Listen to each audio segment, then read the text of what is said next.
are definitely worse things. But a lot of this will be review. This is kind of what you're going to find. A lot of what we do in pre-calc is review, maybe a little bit more intense, and then there's one or two kind of new ideas to throw at you. And we'll have that again today with a factoring that I don't think you've probably ever seen before. But we'll start with reviewing kind of the old stuff here.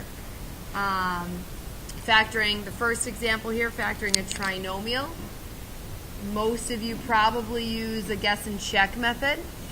Yes? So you kind of guess maybe a 2x and a 3x. This one might be a little more challenging because there's a couple options for 6x squared and there's several options for 12. But if we try 2x and 3x, and then why is 6 and 2 not going to work? Without even checking. Why as soon as I put the 6 there did a light bulb go off for me that that's not going to be the one? What'd you say?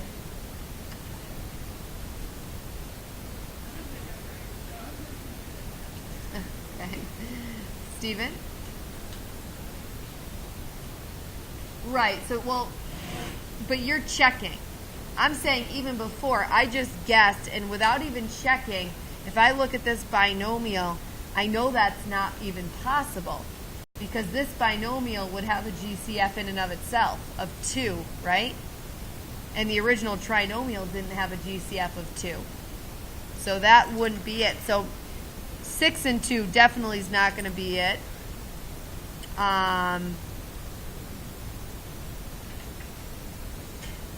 And for the same reason, well, because 6 and 2 is not going to be it because whether you put the 2 there or the 6 there, this would have a GCF. So you don't even need to try those. 3 and 4 might be it. I would never put the 4 here, but I might try putting the 3 there. And so that gives you an 8x and a 9x. We like that, right? Because 8 and 9 combines to be 17. But because it's a negative in the middle, we want to make sure those add up to, we have a negative 8 and a negative 9. They have to be the same sign because of the positive 12. And there we have our answer. So we got a little bit lucky that I chose 2x times 3x right off the bat. If I had tried 1x and 6x right off the bat, I would have struck out with all of my guessing and checking. Is there any other way you guys do that, Stephen?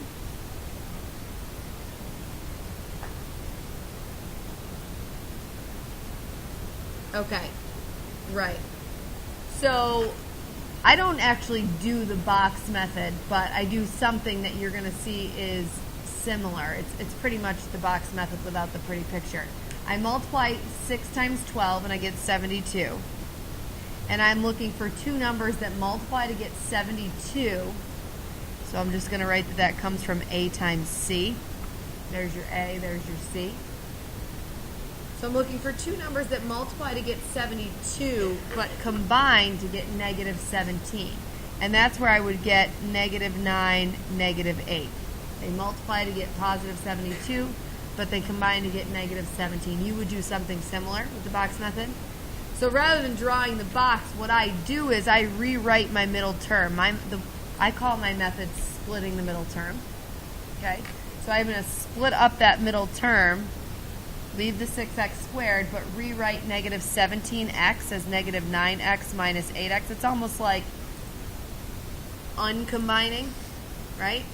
You purposely separate that, and then we have our plus 12, and by splitting that middle term, I've just made it a 4-term polynomial that I can just group. So I just do the, take out a 3x, left with 2x minus 3.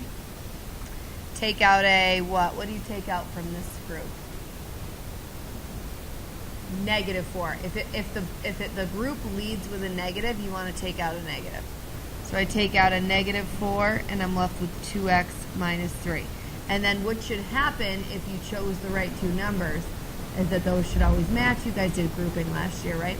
So I would pull out the 2x minus 3 in front, and then what's left of this chunk is the 3x, and what's left of this chunk is the negative 4.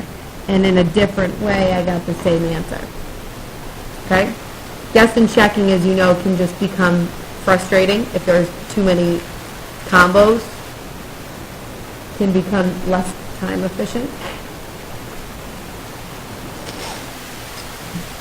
Okay, so in doing that, we just kind of reviewed grouping, but number 2 is a grouping example. So 3 terms, we can either guess and check or split the middle term or do your box method. I'm fine with that. On grouping, on 4 terms, we just group, so we would pull out an x squared here as our GCF. You're left with x minus 1. And here we factor out, what did you say? Negative 5, good. And you're left with x minus 1. And again, you have those binomials matching, so you factor out an x minus 1, and you're left with x squared minus 5.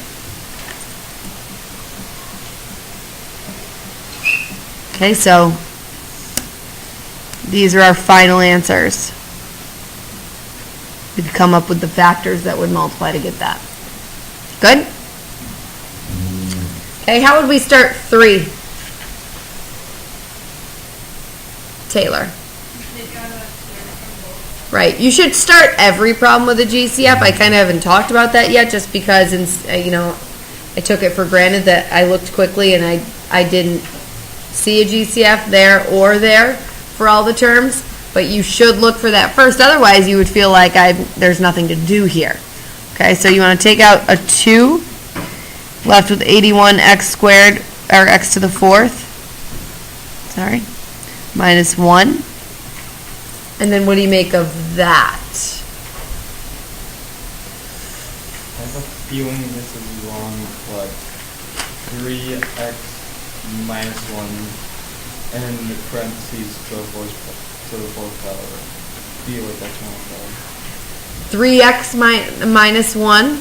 Where's the 3 coming from? The fourth root of 81 is 3. Okay. Times what? So you'd have your 2 up. And that's what so far I felt, but I know it's wrong. I just can't figure out what. What would you put here? It'd just be that to the fourth power. What's that? The binomial. Oh, this right here? Yeah, just that fourth times. Actually, this is going to be something really crazy because I would have to do 3x minus 1 times 3x minus 1 times 3x minus 1 times 3x minus 1 times another 3x minus 1, so you'd be above 81 to begin with. I just meant the single.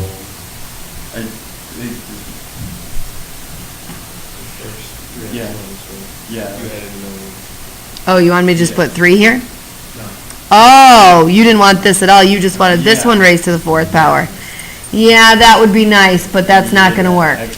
You're going to have a whole bunch of middle terms there that you don't see. This is math, of course it's wrong. No. Josh, what do you think? So he's seeing the difference of a perfect square. The square root of this is 9x squared. And the square root of 1 is 1. So he's factored it into conjugates, 9x squared plus 1 and 9x squared minus 1. Good? Additional thoughts? Keep going, Josh. You have to go again with which one?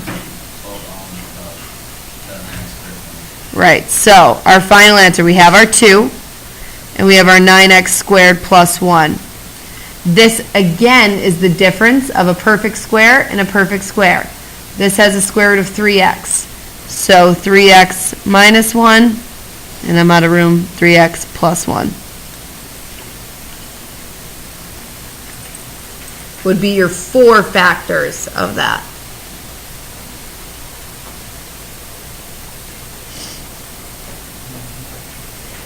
Good?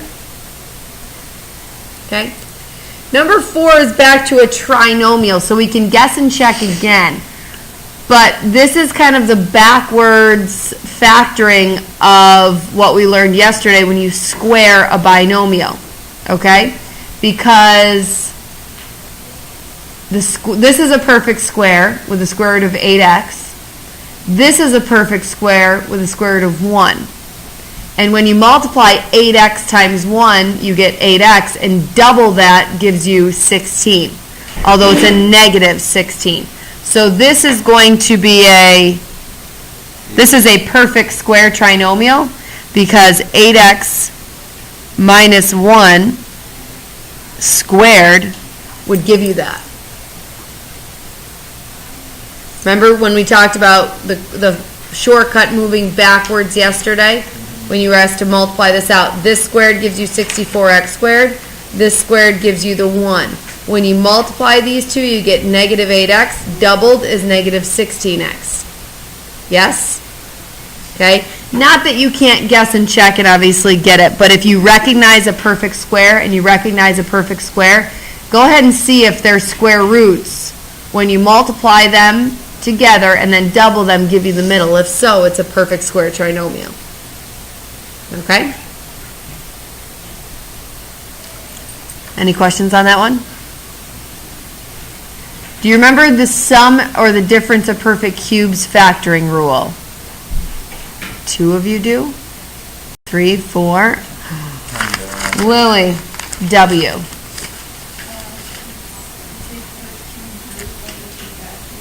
So that would be what and what? 2x and 5, and do what with them?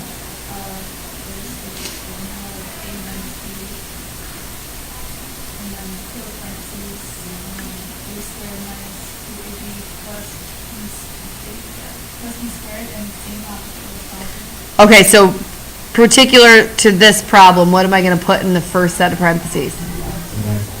2x for the cubed root here, plus, because that's a plus, and 5 because that's the cubed root of that. And then once you have your binomial, I don't even ever look at the original problem again, because this term squared gives you your first term here, so 4x squared. This term squared gives you your last, so that would be plus 25. And your middle term comes from multiplying these two together, which is 10x, and the opposite sign. What's that? No, you don't double it in this case. You double it in the case of this one. So if that's, I'm glad you pointed that out, because you know, sometimes these rules can kind of get intertwined. With this one, we double it because if you were to expand it, your outer and inner negative 8x, you do again outer and inner negative 8x, and so it kind of doubles. You get the same thing twice. Here you don't double it, okay? Here you just multiply these two together, you get 10x, and you take the opposite sign, minus 10x. Jack, did you do this at your school last year? Kind of, sort of.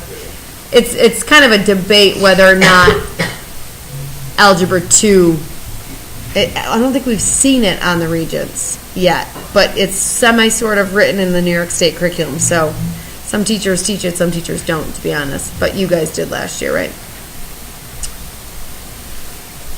All right, so there is the sum of perfect cubes, and we'll get down to the generic shortcut in a minute, but there's just one example of it. And when you look at number 6, probably initially there's 4 terms, so you might try grouping. Don't do this, because I don't want you to have to erase, just watch. Where I would take out an x, I'd be left with x minus 10. I look at the second group, I can't take anything out, so you take out a 1, and then they don't match, right?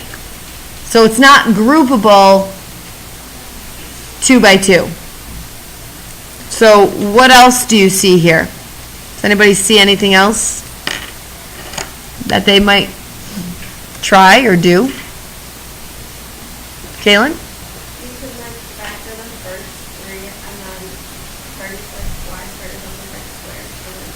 Very good. Yep. So you don't have to group 2 by 2. You can group 3 by 1, where you take your first 3, and this is a perfect square trinomial. Again, look at that pattern I pointed out in the 4th example. This is a perfect square, and this is a perfect square. If I take their square roots, x and 5 gives me 5x when I multiply them. That doubled gives me that 10. So this is a perfect square trinomial, and it factors into x minus 5 squared. And then I have the minus 36y squared. And as Jalen pointed out, this is a perfect square. We now realize this first portion is a perfect square as well. So it's the difference of two perfect squares. Okay? Which factors into conjugates, right? X minus 5 plus 6y and x minus 5 minus 6y.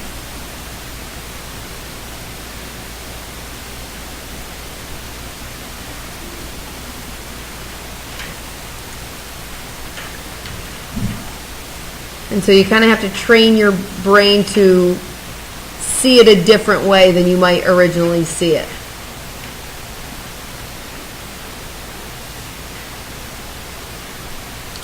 Okay, the difference of perfect squares factoring rule is to factor into conjugates, a plus b, a minus b.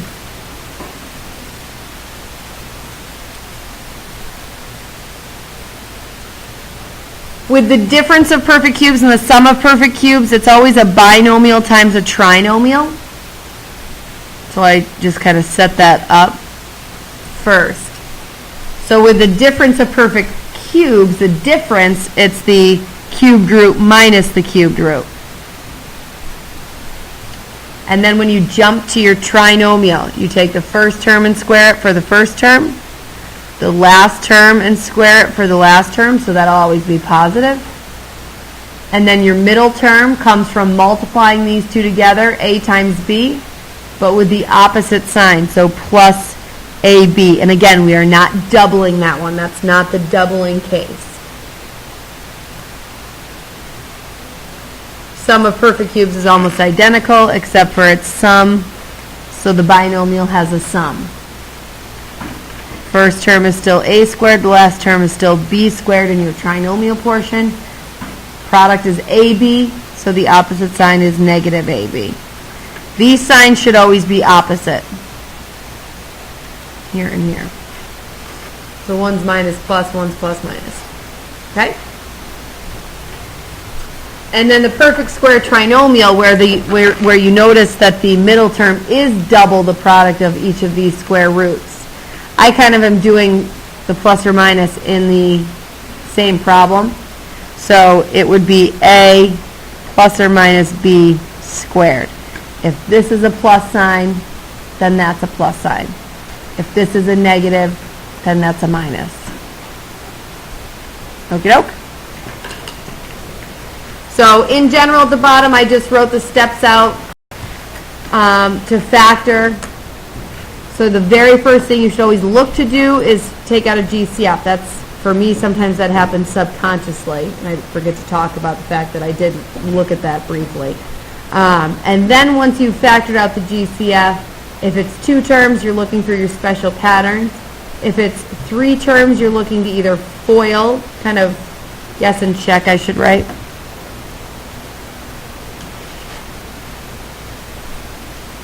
Or looking for your special pattern for your perfect square trinomial.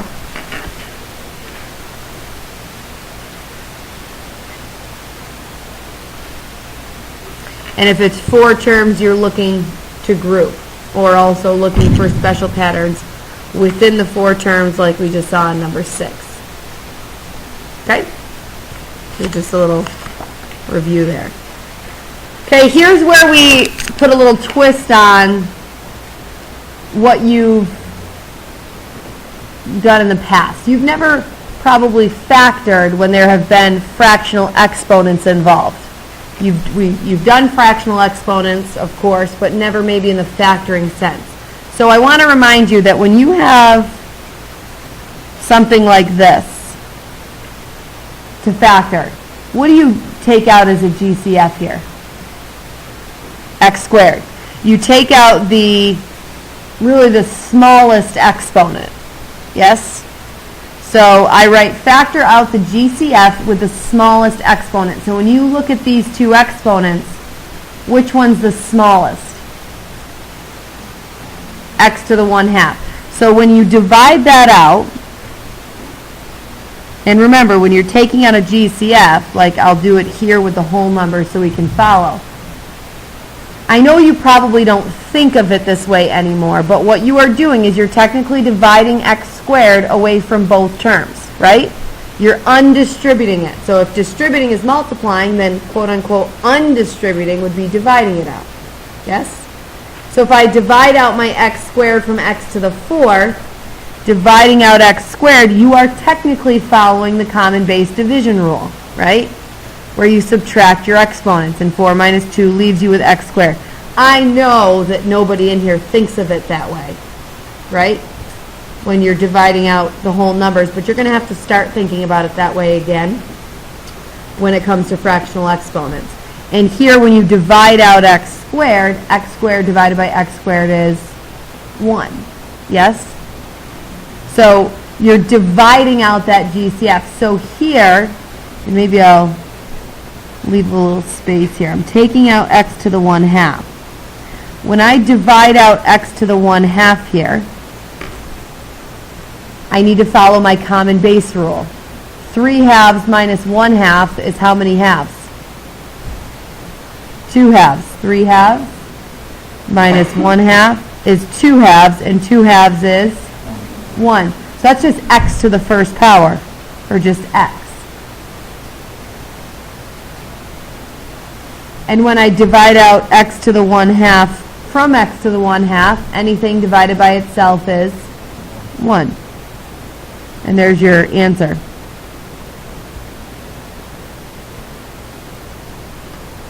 Okay? I mean, you guys are probably, with the whole numbers, I'm just going to go elaborate on this. You're probably like me where you're looking at, okay, they all overlap by x squared, so I'm taking out x squared. You're not thinking which one's the smallest. Maybe you are, maybe you're not. And then once I do that, I'm like, okay, if I took out 2 of these, and there were 4, I took out 2, now there's only 2 left. So I am doing subtraction there, right? But the reason it works is because of that common base rule. And on this one, if I'm taking out x squared and there is an x squared there and I'm taking out the whole thing, I just kind of placehold with a 1. That's the way I think when it's in terms of whole numbers, but you are still technically doing all of this. That's just a shorter way of looking at it. So if we look at the second example, they both have bases of x plus 5. Which of these is the smaller exponent? Which one's a smaller number, -1/2 or -3/2? Which one's a smaller number? No. The bigger the negative number, the smaller it is. That's kind of why that can get confusing, right? The bigger the negative number, the smaller it is. So the smaller of the two exponents is this one. So we are going to factor out the GCF with the smallest exponent. So that's going to be factoring out, and I'm going to leave myself some space here, x plus 5 to the -3/2 power. So I'm taking that out. Now, what's left? So just to be clear, and some of you might get quicker at this as you get more comfortable with it, but I'm going to show that I'm dividing out x plus 5 to the -3/2 power from the first term. So my common base is x plus 5, and I'm subtracting the exponents. What is -1/2, I'll do this on the side, minus -3/2? That's -1/2 plus 3/2, right? Which is how many halves? 2 halves, which is 1.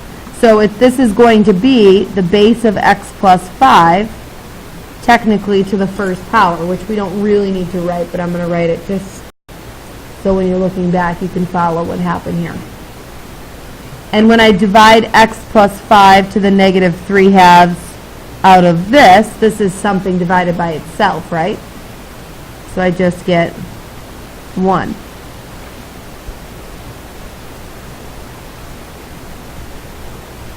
So again, this exponent of 1 is not really necessary.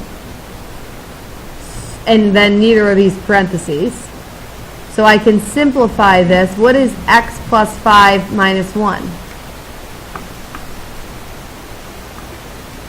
What's x plus 5 minus 1?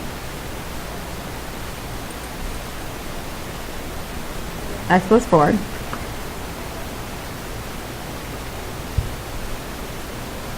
And then I can't leave this as my final answer because I have a negative exponent, yes?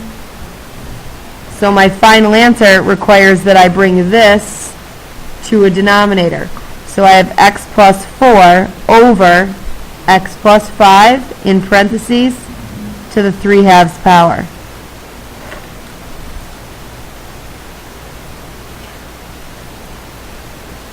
Okay, if you look at that original problem, did you ever suspect that x plus 4 would be in your final answer? Probably not, right? You definitely have to take this step by step, factoring out the GCF with the smallest exponent, and then thinking through that, dividing it out, and subtracting your common base exponents. Okie doke? So that's a tricky new idea. And then I've got a couple others here just for fun. So when you look at this one to start, is there a GCF? No, right?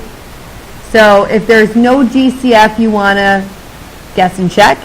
You may do that, or you may split the middle term.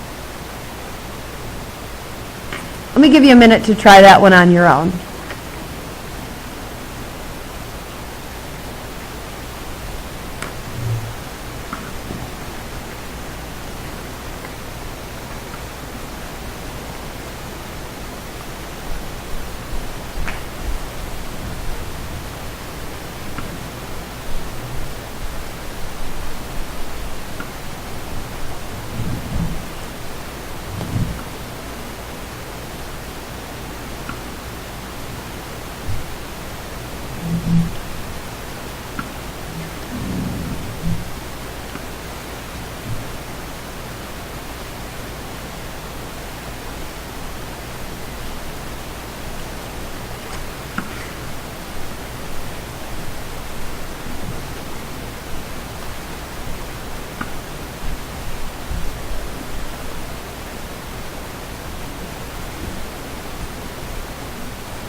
All right, Haley, what did you come up with here? What's up? Oh, you're not done. Okay, take another minute.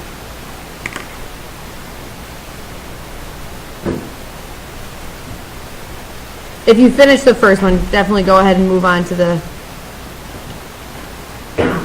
second and third.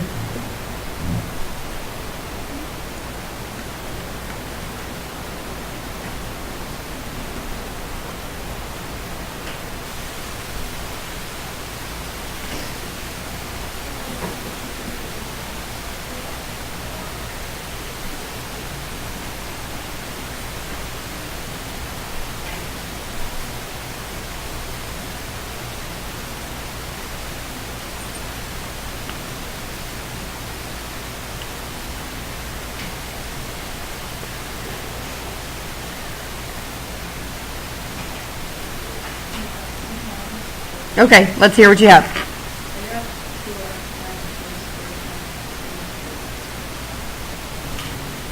Okay, so she got something, but she's not sure if she's right. How can you always check, though, Haley, if you're right? Right, FOIL it out. So 2x times x gives her 2x squared, so I like that. So her first terms are good. Her last terms I would just do next. So negative y squared, negative 3y squared makes positive 3y to the fourth, so that works. And then her outer and inner. So this is going to give her a negative 6xy squared, and the inner is going to give her a negative 1xy squared. And negative 6 and negative 1 do combine to negative 7xy squared. So good job. So did you do it by guessing and checking? I did like the something on the front, Oh, good. So you split the middle term. So you looked for two numbers that multiplied 2 times 3 is 6, that multiplied to get 6, but added to negative 7, right? That would be negative 1 and negative 6. And then she used those two to kind of split this up. So 2x squared minus 1xy squared. You've got to, whatever these numbers are, you've got to keep this same variable combo after it.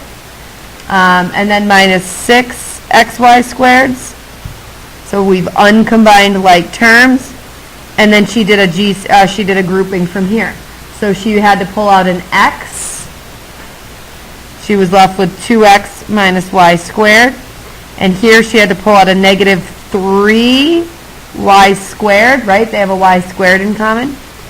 Negative 3y squared makes 2x minus y squared. And there's her match. 2x minus y squared. So she pulls that out in front as one term. And then she's left with x minus 3y squared. Good.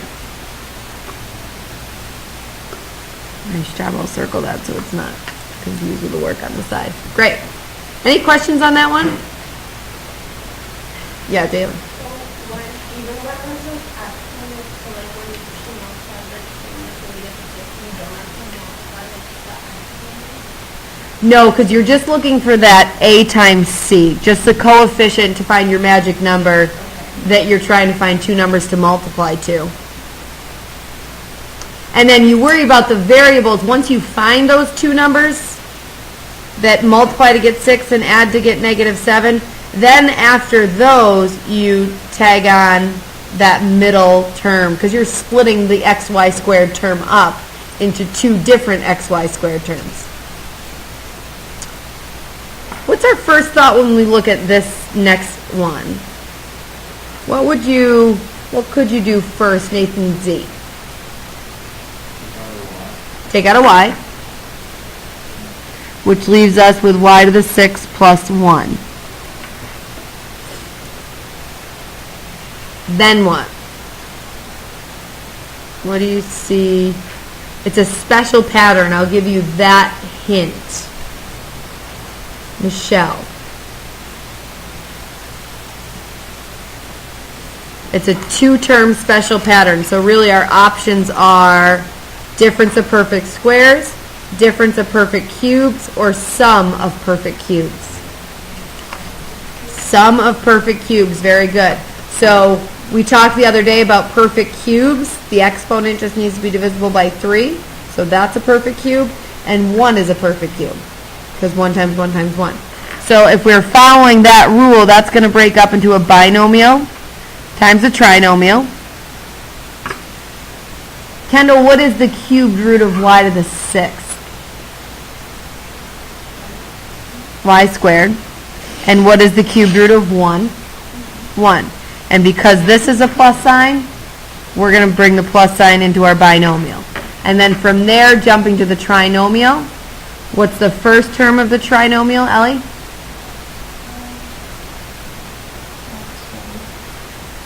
Nope, I square this term. I take y squared and I square it. Y to the 4th, very good. The last term, Kyle? Plus 1. And the middle term, Leah? Oh, Liam. I said Leah, but Liam, I'll take it. What'd you say? That's okay. That's fine. Leah's saying thank you, right, Leah? Oh boy, that this little flickering thing again. So how do we feel about that? Is that good? All right, so there's that answer. You just want to make sure that this is not also a special pattern, that this is also not a special pattern. This is the sum of perfect squares, that binomial, but unfortunately that's not a special pattern and not factorable. Okay, and what do we see on the last one, Leah? I'll let you have your turn here. What do you see interesting about this last one?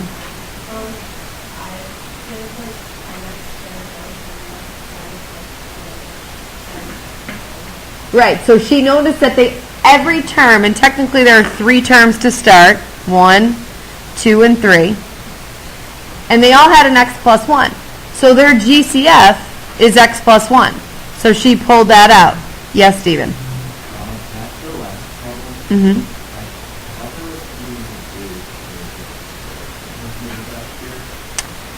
three With imaginary numbers, yes, you probably did, but we're not factoring into imaginary numbers. And to be honest with you, I don't factor into imaginary numbers with my Algebra 2 kids. No. Mm-mm.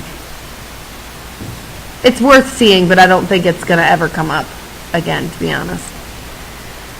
Good question, thank you. So she factored out an x plus 1, and now we're left with this trinomial. And we would want to see if that trinomial is factorable. Sometimes it might be, sometimes it might not be. That's where this like little a times c check method is good, because rather than jumping right in and trying to guess and check if it's not even factorable, you want to find that out earlier than after you've guessed and checked a bunch of options. So 2 numbers that multiply to get negative 60 and add to get negative 7, do they exist? Okay, so for 60, we have 1 and 60, 2 and 30, 3 and 20, 4 and 15, 5 and 12, 6 and 10. Those are all the factors of 60. We'll worry about the signs later. Anything there that gives a combination of 7 in any way, either adds to 7 or subtracts to 7. Zach? 5 and 12, yep. So, but now we've got to figure out, if they're going to multiply to get negative 60, one has to be negative and one has to be positive. Given that we want them to add to negative 7, Zach, do you know which one is negative? Right, good. So 5 and negative 12. So it certainly is factorable. So if you like to guess and check, go ahead and do that. But if not, I would recommend we found the 2 numbers, split up your negative 7x into plus 5x and minus 12x, and then it's just grouping. So we pull out a 5x, we're left with 2x plus 1. We pull out a negative 6, we're left with 2x plus 1. So there's our match. One term is 2x plus 1, and we're left with 5x minus 6 after you pull that out. And then, of course, don't forget about your x plus 1 that was in the front. Good? So your homework tonight is just this portion here. You have a quiz tomorrow. And then after your quiz, we're not going to do anything new. You're just going to be able to start your homework, which is just going to be more practice on factoring. Does that make sense? So if you want to bring your book tomorrow, you can, so you can work on it afterwards. If you don't bring your book, listen up. If you don't bring your book, I want you to at least on your phone take a picture of this so that after the quiz you can just do it using your phone or your iPad or something. Okay? That's your homework. Oh, okay. I was going to ask you because I went through them and realized yours was missing. Okay, thank you. I'm a little bit confused on this one. Where did we bring this number down? Or did I write that down? Give me 1 second. We're stopping recording.